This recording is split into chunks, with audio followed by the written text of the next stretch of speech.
मानव नेत्र तथा रंग बिरंगा संसार। चलिए दोस्तों, हम लोग समझते हैं कि मानव नेत्र होता क्या है और इसकी संरचना और कार्य क्या होते हैं। सबसे पहले जान लेते हैं मानव नेत्र होता क्या है। तो नेत्र हमारे जो जितने भी ज्ञान की इंद्रियां होती हैं, उन ज्ञानेंद्रियों में से कोई एक अंग होता है और जो बहुत ही महत्वपूर्ण अंग होता है, बहुत ही इंपॉर्टेंट, जो कि कैमरे की भांति कार्य करता है। चलिए समझते हैं। यह एक अत्यंत मूल्यवान सुग्राही ज्ञानेंद्रिय है, बहुत ज्यादा इंपॉर्टेंट ज्ञानेंद्रिय है। यह एक कैमरे की भांति कार्य करता है। जैसे कैमरा, हम लोग कोई चीज तस्वीर खींच लेते हैं और वो उसी में उसका फोटो आ जाता है, ठीक उसी प्रकार हमारी आंख भी उसी की तरह कार्य करती है। हम इसे अद्भुत संसार, रंग बिरंगे चीजों को देखने के लिए इसका प्रयोग करते हैं। ठीक, इसके अंतर्गत एक क्रिस्टलीय लेंस होता है, जिसकी और उसके जस्ट पीछे रेटिना होती है, जिसको हम लोग दृष्टि पटल कहते हैं। उसी पर हमारा प्रतिबिंब बनता है। किसी भी वस्तु को देखते हैं तो उसी पर उसका प्रतिबिंब यानी कि इमेज बनता है। और हमारे आगे जो नेत्र होता है, नेत्र गोलक होती है, नेत्र गोलक के ठीक आगे ये भाग, ये देख रहे होंगे, इसको हम लोग कार्निया बोलते हैं। कार्निया, यहीं से प्रकाश की किरण जो होती है अंदर एंटर करती है। और बीच में देख रहे हैं लेंस है, और जस्ट इसी के पहले ये पोर्शन, इसको हम लोग पुतली बोलते हैं।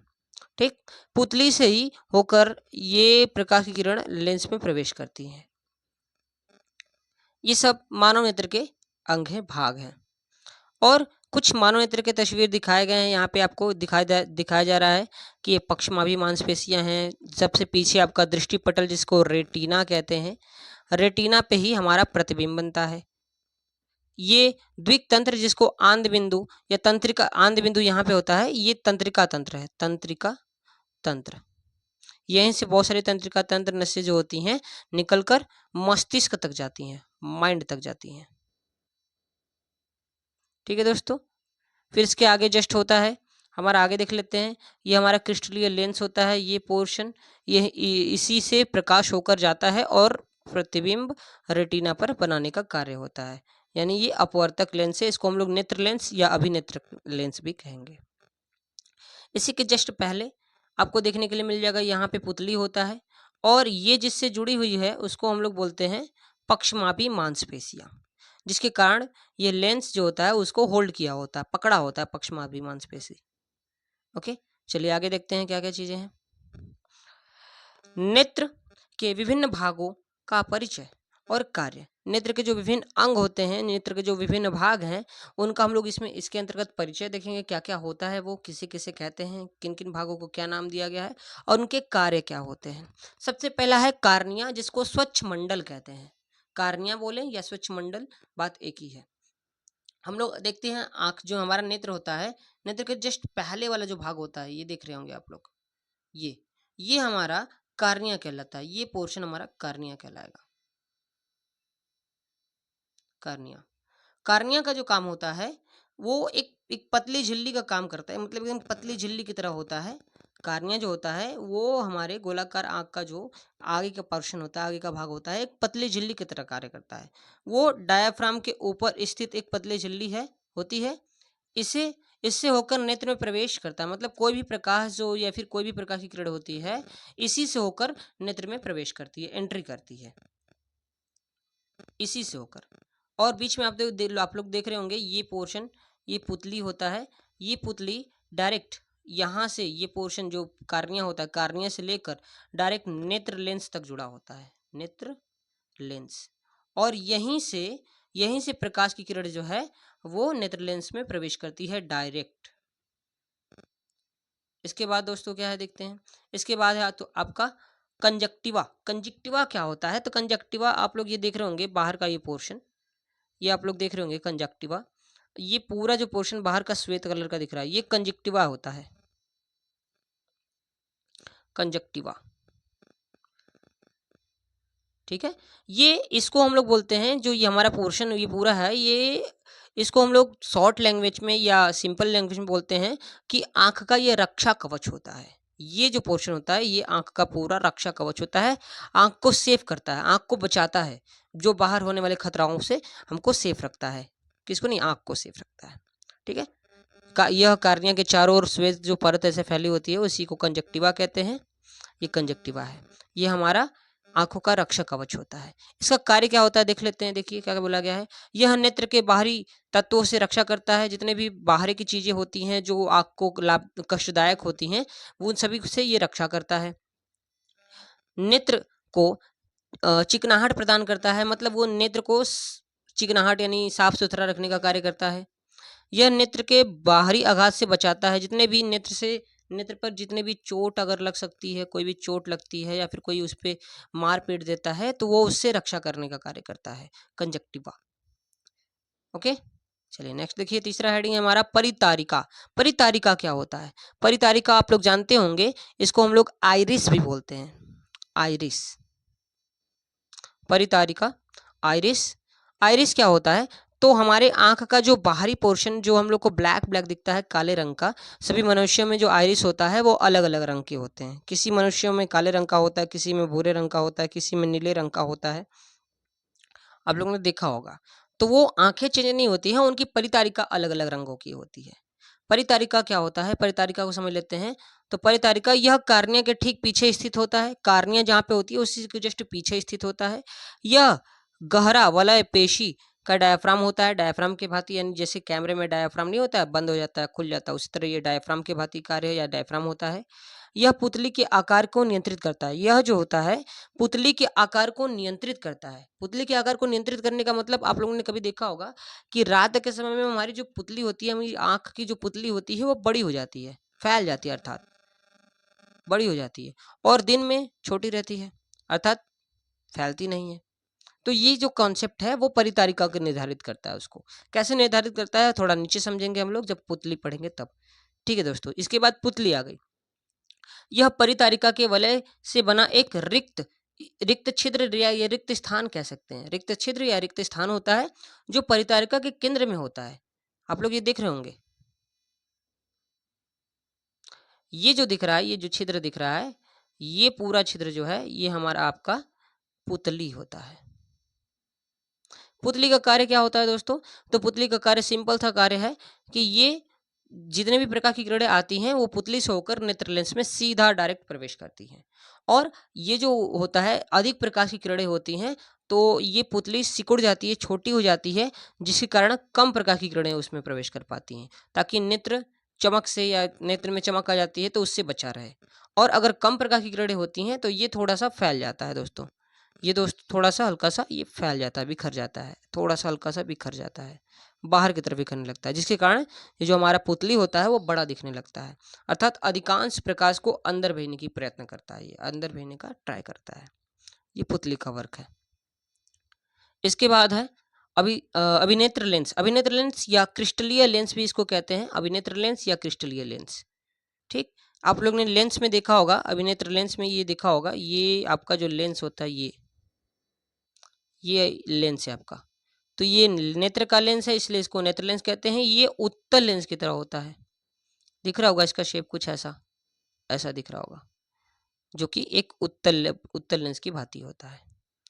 तो ये अभिनेत्र लेंस या नेत्र लेंस जो होता है, वो अभिनेत्र लेंस एक लचीला, मुलायम, मांसपेशियों से बना पारदर्शी उत्तल लेंस होता है। ठीक है, जो विभिन्न दूरियों की वस्तुओं को फोकसित करके उसका आकार बताता है, या दिमाग को, या उसका प्रतिबिंब बना के रेटिना पे दिमाग को भेजा जाता है उसके द्वारा। इसके कार्य क्या है? तो इसकी कार्य बड़ा सिंपल है। वस्तुओं का वास्तविक प्रतिबिंब और उल्टा प्रतिबिंब बनाता है। कहाँ पर? रेटिना पर। रेटिना पर बनाता है, सिंपल सा कार्य है इसका। इसके बाद है पक्षमाभी मांसपेशियां, बहुत महत्वपूर्ण पक्षमाभी मांसपेशियां। पक्षमाभी मांसपेशियां क्या होती हैं? बहुत सा सिंपल सा क्वेश्चन है भाई, पक्षमाभी मांसपेशियां क्या होती हैं? तो पक्षमाभी मांसपेशियां, ये देखिए नेत्र लेंस है हमारा, इस नेत्र लेंस को ये होल्ड किया हुआ है, पकड़े हुआ है भाई, पकड़े हुए हैं ये। तो पकड़े हुए हैं, तो ये पकड़े हुए हैं, तो इसी को हम लोग बोलेंगे क्या? पक्षमाभी मांसपेशियां। कहते हैं वह मांसपेशियां जो नेत्र को पकड़े रहता है, जिसकी और नेत्र लेंस की समझन क्षमता को निर्धारित करता है कि बढ़ना है या घटना है, पक्षमाभी मांसपेशियां कहलाता है। दिख रहा होगा आपको, ये पक्षमाभी मांसपेशियां हैं जो नेत्र लेंस को होल्ड किया रहता है, पकड़े रहता है, सिंपल सा है।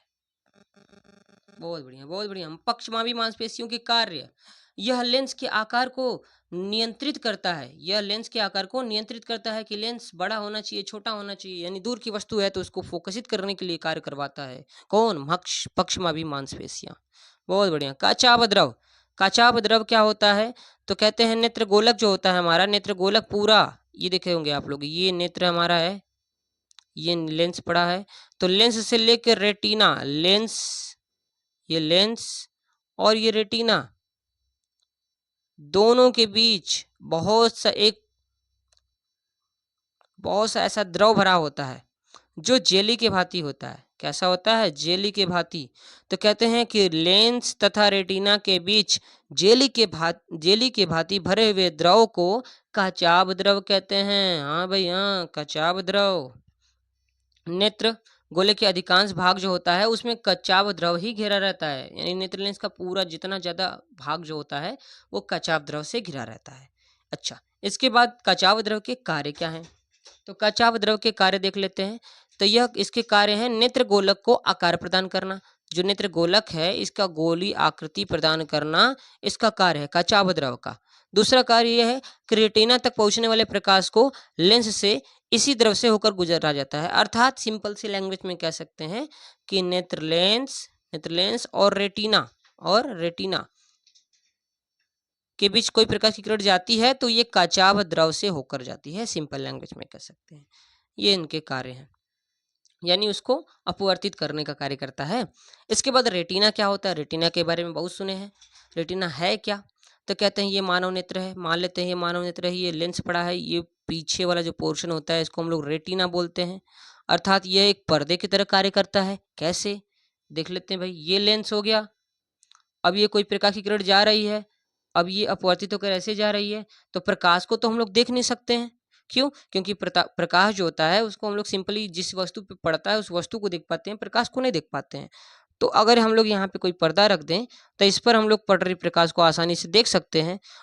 ठीक उसी प्रकार कोई वस्तु से प्रकाश की किरण चलती है, चलने के बाद लेंस से होकर रेटिना पर पड़ती है, रेटिना पड़ती है तो वहाँ पे क्या होता है कि उसको हम लोग इमेज करते हैं, देख पाते हैं, जिसके कारण ये मस्तिष्क को सिग्नल भेजता है कि हाँ यहाँ पे कोई वस्तु आई हुई है, जिसके कारण वो उसको दिखता है। सिंपल सा कार्य है। रेटिना क्या करता है भाई? रेटिना एक पर्दे की तरह होता है जो लेंस से आए हुए प्रकाश को अवशोषित करके मस्तिष्क को भेजने का कार्य करता है। और लेंस की जो प्रकाश की सुग्राहिता होती है वो बहुत ही ज्यादा होती है, यानी प्रकाश को समझने की क्षमता बहुत ज्यादा होती है। किस पे? रेटिना के। रेटिना के कार्य क्या है? तो रेटिना का पहला कार्य भाई, रेटिना नेत्र लेंस द्वारा बने प्रतिबिंब के लिए पर्दे का कार्य करता है, अभी बताया गया। दूसरा, इस कोशिकाओं की सुग्राही प्रकाश सुग्राहिता या प्रकाश सुग्राही होते हैं। प्रकाश सुग्राही होने का मतलब प्रकाश को अवशोषित करने की क्षमता ज्यादा होती है और बनने वाले प्रतिबिंब का अध्ययन भी करते हैं। जो भी प्रतिबिंब बनता है उसका अध्ययन भी करते हैं, उसको समझते भी कैसा प्रतिबिंब है। और रेटिना पे सदैव जो प्रतिबिंब बनता है वो वास्तविक बनता है।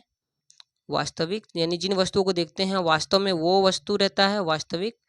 और उल्टा प्रतिबिंब बनता है। बट बोलोगे तो क्या हम लोग सर जी सीधा देखते हैं?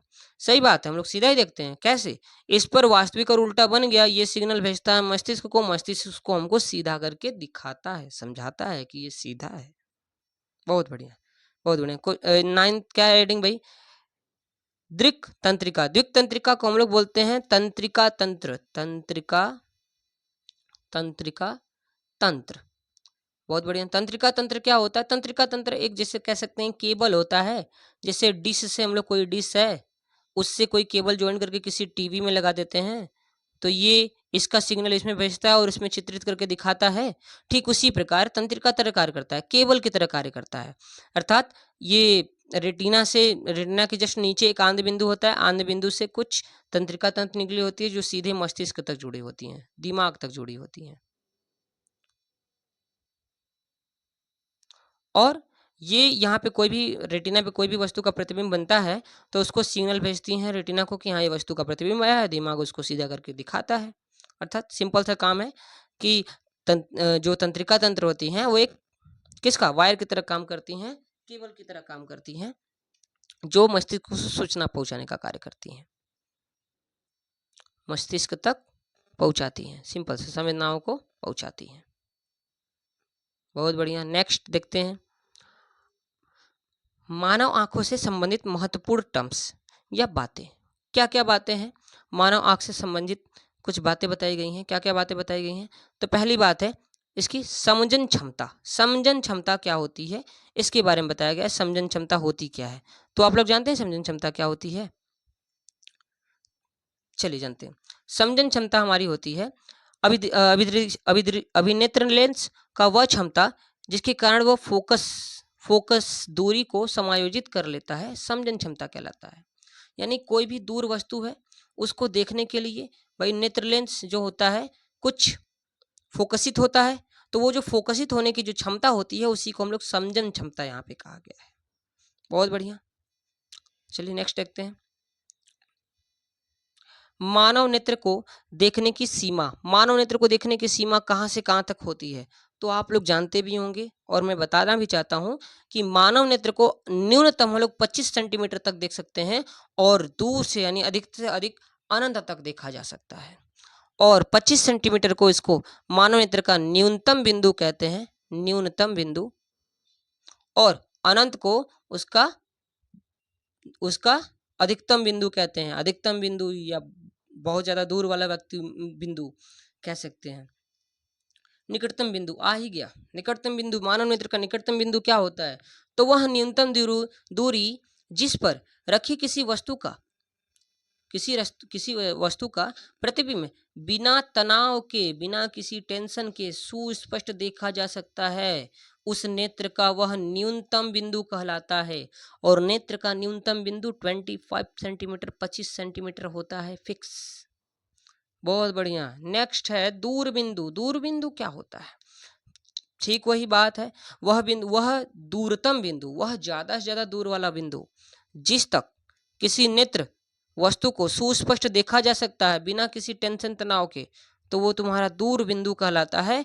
और किसी भी नेत्र का दूर बिंदु या अच्छे नेत्र का दूर बिंदु अनंत होता है, अनंत पे होता है। ये आप लोग याद रखें भाई, अनंत पे होता है दूरबिंदु। सुस्पष्ट मतलब स्पष्ट नेत्र का जो अधिकतम बिंदु होता है वो इनफाइनाइट पे होता है, अनंत पे होता है।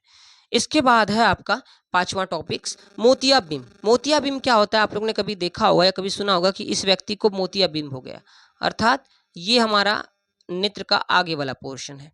कभी कभी आप लोग देखे होंगे कि ये कार्निया वाला काम है और ये आपका नेत्र गोलक है। यहाँ पे कुछ चिट्टे चिट्टे आ जाते हैं सफेद कलर की, दूधिया टाइप के, दूधिया टाइप के। तो इन बीमारी को, अब ये दूधिया टाइप के आ जाते हैं तो जो प्रकाश होती है वो इसको प्रवेश करना चाहिए अंदर, लेकिन प्रवेश ना करके कुछ कम ही प्रकाश की किरणें अंदर प्रवेश कर पाती है, जिसके कारण किसी भी वस्तु का प्रतिबिंब थोड़ा सा धुंधला टाइप में बन जाता है। ठीक, तो ये जो कमियां हो जाती हैं, इसी कमी को हम लोग, इस बीमारी को या इस कमी को नाम दिया गया है मोतियाबिंब। आई थिंक समझ में आ गया होगा आप लोग को। अच्छा, इसके कारण क्या है, क्या क्या कारण है? तो मोतियाबिंब क्रिस्टल के लेंस को दूधिया या धुंधला होने के कारण होता है। जो मोतियाबिंब होता है, जो लेंस होता है, या उस पे किसी कारणवश दूधिया हो जाता है या थोड़ा थोड़ा व्हाइट परत जम जाती है, इसके कारण होता है। या फिर नेत्र लेंस पर धुंधलापन हो जाने से कारण होता है, यानी उसकी मांसपेशियों में थोड़ा सा चिकनाहट या जो पारदर्शी माध्यम होते हैं उनके थोड़ा सा रक्त का कॉन्सेप्ट आ जाने के कारण, रक्त में थोड़ा सा मिल जाने के कारण ये हो सकता है। इसके निवारण क्या है? बहुत बढ़िया। इसके निवारण, ये इसे शल्य चिकित्सक द्वारा दूर किया जाता है। शल्य चिकित्सक यानी डॉक्टर जो होते हैं शल्य चिकित्सक वाले, उनके द्वारा इनको दूर किया जाता है। दृष्टि दोष। दृष्टि दोष को क्या कहते हैं? दृष्टि दोष कितने प्रकार के होते हैं ये इसके अंतर्गत पढ़ना है। दृष्टि दोष, दृष्टि दोष क्या होता है? सिंपल सा कह सकते हैं कि समजन क्षमता पढ़े थे, उसी समजन क्षमता का क्षीण होना, नष्ट होना या खराब होना, भैया वही दृष्टि दोष कहलाता है। बहुत ही आसान डेफिनेशन है। कभी कभी कभी नेत्र धीरे धीरे अपनी समजन क्षमता खो देता है, धीरे धीरे किसी कारणवश अपनी समजन क्षमता छोड़ देता है, खो देता है। इसी स्थिति को बोला जाता है क्या? क्या बोला जाता है भाई? दृष्टि दोष बोला जाता है। वो सुस्पष्ट किसी वस्तु को देख नहीं पाता है, इसीलिए उसको दृष्टि दोष हो गया है, देखने में कुछ दोष है। अब क्या दोष है, कितने टाइप के दोष होते हैं, कितने टाइप से हम लोग ये ऐसा हो सकता है? तो एक है निकट दृष्टि दोष, निकट दृष्टि दोष, दूसरा है दूर दृष्टि दोष और तीसरा है जरा दृष्टि दोष। यानी टोटल 3 प्रकार के दृष्टि दोष होते हैं, निकट दृष्टि दोष, दूर दृष्टि दोष और जरा दृष्टि दोष। दूर दृष्टि दोष को दीर्घ दृष्टि दोष भी कहा जा सकता है। निकट दृष्टि दोष के बारे में पहले जान लेते हैं। निकट दृष्टि दोष क्या होता है? निकट दृष्टि दोष से आप लोग को लग रहा होगा कि निकट की वस्तु में दोष होगा, लेकिन ऐसा नहीं है। निकट की वस्तु उसको अच्छे से स्पष्ट दिखाई देती है, परंतु दूर की वस्तु स्पष्ट नहीं दिखाई देती है, उसे निकट दृष्टि दोष कहा जाता है। निकट दृष्टि दोष देख लीजिए, निकट दृष्टि दोष में किसी व्यक्ति को निकट की वस्तु स्पष्ट दिखाई देती है, परंतु दूर रखी वस्तु स्पष्ट नहीं दिखाई देती। ऐसा व्यक्ति का ऐसा इसलिए होता है कि जो व्यक्ति होता है उसका जो बिंदु होता है वो अनंत पर ना होकर, दूर बिंदु कहाँ पर था? अनंत पे। सभी दूर बिंदु अनंत पे होता है स्वच्छ व्यक्ति का, लेकिन इसका दूर बिंदु अनंत पर ना होकर के कुछ पहले हो जाता है, पहले आ जाता है, जिसके कारण रेटिना पे प्रतिबिंब बनना चाहिए उसके पहले ही बन जाता है। ये तुम्हारा निकट दृष्टि दोष कहलाता है। सिंपल सा कॉन्सेप्ट है। निकट दृष्टि दोष किससे कहते हैं? तो निकट दृष्टि दोष में निकट की वस्तु स्पष्ट दिखाई देगी, स्पष्ट दिखाई देगी, परंतु दूर की वस्तु स्पष्ट नहीं दिखाई देती है। इसे ही निकट दृष्टि दोष कहते हैं। निकट दृष्टि दोष के कारण जान लेते हैं। निकट दृष्टि दोष के क्या क्या कारण है? तो सबसे पहला कारण है अभिनेत्र लेंस की वक्रता का अधिक होना। जो नेत्र लेंस होता है, जो मानव नेत्र में, भाई मानव आंख है, इसमें अभिनेत्र लेंस ये होता है, इसकी अगर वक्रता बढ़ जाती है, किसी कारणवश बढ़ जाती है, तो ये आपका निकट दृष्टि दोष का कारण बन जाता है। दूसरा कारण यह है कि नेत्र गोलक का बढ़ जाना, मतलब किसी कारणवश ये गोलक है, इसकी गोलक की वक्रता थोड़ी सी बढ़ जाए, हल्का सा बढ़ जाए किसी कारणवश, है ना, लचीलापन या एज मैक्सिमम मिनिमम होने के साथ साथ भाई बढ़ती रहती है एज, तो उसमें मांसपेशियां थोड़ी ढीली हो जाती हैं, जिसके कारण ऐसी बीमारियां हो सकती हैं। तो यानी उसका वक्रता बढ़ जाता है या नेत्र गोलक बढ़ जाता है, दोनों में से कोई भी कारण हो सकता है दूर निकट दृष्टि दोष होने का। इसके निवारण जान लेते हैं। तो इसके निवारण के लिए सिंपल सा अवतल लेंस का प्रयोग किया जाता है। उचित या उपयुक्त फोकस का अवतल लेंस का प्रयोग किया जाता है दोस्तों, अवतल लेंस का। सिंपल सा कॉन्सेप्ट है। अगर आपको निकट दृष्टि दोष हो गया है, निकट दृष्टि दोष हो गया है, तो आप अवतल लेंस का प्रयोग कीजिए, अवतल लेंस का। आइए थोड़ा सा इसको चित्रित माध्यम से, थोड़ा सा किरण आरेख के माध्यम से हम लोग इसको समझते हैं। निकट दृष्टि दोष पे थोड़ा सा प्रकाश डालेंगे। यदि किसी व्यक्ति को निकट दृष्टि दोष नहीं हुआ है तो उसका अनंत बिंदु ये रहा और उसका प्रतिबिंब, कोई भी वस्तु यहाँ पे अगर रखी गई है, कोई भी वस्तु अगर यहाँ पे रखी गई तो उसका प्रतिबिंब रेटिना पर बन जाता है आराम से। लेकिन ये सामान्य स्थिति है। लेकिन अगर वो निकट दृष्टि दोष से पीड़ित हो गया है तो इस कॉन्सेप्ट में या इस स्थिति में क्या होता है, जो अनंत बिंदु होता है, अनंत बिंदु जो होता है वो अनंत पे ना होकर के थोड़ा सा पहले आ जाता है। ये पहले आ गया, अब यहाँ पर आ गया तो वस्तु यहाँ पर होनी चाहिए, लेकिन ये यहाँ पे इसको दिखेगी, पहले आ गई, तो इसका जो प्रतिबिंब है वो रेटिना पर न बन के, रेटिना पे न बन करके थोड़ा सा इसके पहले बन जाता है। ठीक, अब यही कारण है कि भाई रेटिना पे नहीं बनेगा तो वस्तु का प्रतिबिंब या वस्तु को रेटिना उसको सिग्नल मस्तिष्क तक नहीं भेज पाएगा, अर्थात ये वस्तु उसको सुस्पष्ट नहीं दिखाई देगी। अब इसके निवारण के लिए प्रयोग क्या किया गया? तो इसके निवारण के लिए हम लोग उत्तल लेंस का प्रयोग करते हैं। ये उत्तल लेंस, सॉरी अवतल लेंस, सॉरी अवतल लेंस का प्रयोग करते हैं। तो अवतल लेंस का प्रयोग किया गया। अवतल लेंस के प्रयोग से क्या हुआ कि वस्तु से प्रकाश की किरणें चली तो समांतर चली तो, लेकिन थोड़ा सा ये बेंड हो जाती है। ये अपसारी लेंस होता है, अपसारी लेंस, अपसारी लेंस यानी थोड़ा सा अपसरित कर देता है। तो इसको अपसरित कर दिया है और इस तरफ अपसरित कर दिया है, जिसके कारण क्या हुआ कि इसका जो प्रतिबिंब यहाँ पर बन रहा था वो यहाँ पर न बन करके यहाँ पर बनने लगा, यानी रेटिना पर बनने लगा। चूंकि अब रेटिना पे बनने लगा प्रतिबिंब तो आराम से उस वस्तु को सुस्पष्ट देखा जा सकता है। बहुत बढ़िया। इसके बाद है दीर्घ दृष्टि दोष। दीर्घ दृष्टि दोष क्या होता है दोस्तों, इसको जान लेते हैं। तो दीर्घ दृष्टि दोष नाम से क्लियर है। दीर्घ दृष्टि दोष में दूर की वस्तु स्पष्ट दिखाई देती है, स्पष्ट दिखाई देती है, परंतु निकट की वस्तु स्पष्ट नहीं दिखाई देती।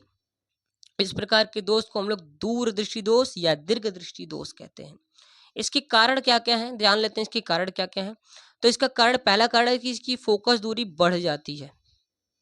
इसकी फोकस दूरी बढ़ जाती है। दूसरा है नेत्रगोलक थोड़ा छोटा हो जाता है। कैसा हो जाता है? छोटा। नेत्रगोलक थोड़ा छोटा हो जाता है। अब इसके निवारण क्या है? इसके निवारण के लिए उचित क्षमता के अच्छे उत्तल लेंस का प्रयोग करना चाहिए। उत्तल लेंस का प्रयोग करना चाहिए। दीर्घदृष्टि दोष को संशोधित करने के लिए कुछ स्थितियां बताई गई हैं। पहले तो ये देख लेते हैं चित्र के माध्यम से। पहली स्थिति दिखाई गई कि भाई जब किसी व्यक्ति को दीर्घदृष्टि दोष नहीं हुआ है तब की स्थिति में क्या स्थिति होती है। तो इसका निकट बिंदु ये, और इसका प्रतिबिंब रेटिना पे आराम से बन रहा है। अच्छा, एक बात और जान लीजिए, अगर उसको दूरदृष्टि दोष हुई है उस व्यक्ति को, तो उसका निकट दृष्टि दोष 25 सेंटीमीटर से थोड़ा सा बढ़कर और क्या हो जाता है, और थोड़ा सा हट जाता है, वहां से 25 सेंटीमीटर से हट जाता है। बस इतना जानते रहिए, ठीक है। ये इसको दूरदृष्टि दोष हुआ है। 25 सेंटीमीटर पर रखी गई वस्तु को स्पष्ट नहीं देख पा रहा है रेटिना। ये तो सिंपल स्थिति, सामान्य स्थिति, यानी देख पा रहा है। जैसे ही उसको दूरदृष्टि दोष हो जाएगा तो वो निकट रखी वस्तु जो होगी उसकी थोड़ी सी और निकट आ जाएगी, जिसके कारण क्या होगा कि इसका जो प्रतिबिंब बनेगा वो रेटिना के उस पार बनने लगेगा, आर पार हो जाएगा, मतलब नेत्र गोलक के भी आर पार हो जाएगा। तो यहाँ पे प्रतिबिंब बनेगा। अब प्रतिबिंब यहाँ पर बने तो रेटिना पे तो बन नहीं रहा है, तो रेटिना पे बनेगा नहीं तो सिग्नल भेज नहीं पाएगा मस्तिष्क को, चूंकि इसको स्पष्ट देख नहीं पाएगा। ठीक, तो अब इस स्थिति में हम लोग यहाँ पे उत्तल लेंस का प्रयोग करते हैं। किसका? उत्तल लेंस का प्रयोग करते हैं। उत्तल लेंस अभिसारी लेंस होता है, जो चूंकि प्रकाश को अभिसारित करेगा, अभिसारित करके वो उसका प्रतिबिंब रेटिना पे बनाएगा। कहाँ पे बनाएगा? रेटिना पे। रेटिना बनाएगा, जिसके कारण प्रतिबिंब सुस्पष्ट देखा जा सकता है और इस दृष्टि दोष का निवारण हो सकता है। इसके बाद दोस्तों आता है जरा दृष्टि दोष। जरा दृष्टि दोष क्या होता है? ये वृद्धावस्था में होने के कारण होता है। मतलब जैसे जैसे थोड़ी सी लोगों की क्षमता या लोगों का शरीर का जो मांसपेशियां होता है वो धीरे धीरे ढीला होने लगता है, तो ये अवस्था या यह दृष्टि दोष थोड़ा थोड़ा उत्पन्न होने लगता है सभी व्यक्तियों में। जरा दृष्टि दोष क्या होता है? ये मानव की समझने क्षमता को घटा देता है। अधिकांश व्यक्तियों में यह निकट बिंदु दूर हट जाता है। जितने तक निकट जरा दृष्टि दोष जितने भी व्यक्तियों को हुआ है उसमें जो निकट बिंदु होता है वो थोड़ा सा दूर हो जाता है, जिसके कारण जरा दृष्टि दोष होता है। इसके निवारण के लिए करते क्या है? तो इसके निवारण के लिए आज ये जान लेते हैं पहले इसका कारण क्या है। तो यह दोष पक्षमाभी मांसपेशियों के धीरे धीरे दुर्बल होने के कारण होता है। दुर्बल होने का मतलब थोड़ा सा कमजोर होने के कारण होता है। भाई आप लोग जानबे करते हैं कि लेंस को होल्ड किया रहता है पक्षमाभी मांसपेशी, ये लेंस है, और इसको ये पक्षमाभी मांसपेशियां ऐसे होल्ड की रहती हैं। अब चूंकि ये थोड़ा सा दुर्बल हो गया, ढीला हो गया, तो इसके कारण ये आंख इधर लचक सकती है या पीछे लचक सकती है, जिसके कारण उसको जरा दृष्टि दोष हो सकता है। दूसरा कारण है क्रिस्टलीय लेंस के लचीलेपन में कमी के कारण उत्पन्न होता है। मतलब उसके क्रिस्टलीय लेंस जो मांसपेशियां लचीली हो रही हैं, मांसपेशियां लचीली हो रही हैं, तो इसमें भी तो लचीलापन हो सकता है ना, थोड़ा ढीला हो सकता है ना, तो ये इसके कारण भी ये हो सकता है जरा दृष्टि दोष। ठीक, इसके निवारण के लिए क्या उपयोग किया जाता है? तो इसके निवारण के लिए द्विफोकसी लेंस का प्रयोग करते हैं। मतलब कि ऐसा चश्मा या ऐसा लेंस का प्रयोग करते हैं जिसमें दोनों लेंस उपयुक्त हो। ऊपर हो सकता है अवतल लेंस हो और नीचे उत्तल लेंस। आप लोग ने देखा होगा अपने घर में पेरेंट्स में चश्मे अगर जिनका आँख बना होगा तो वो द्वि उत्तल लेंस का उपयोग किया जाता है। ऊपर अवतल लेंस होता है, नीचे उत्तल लेंस होता है।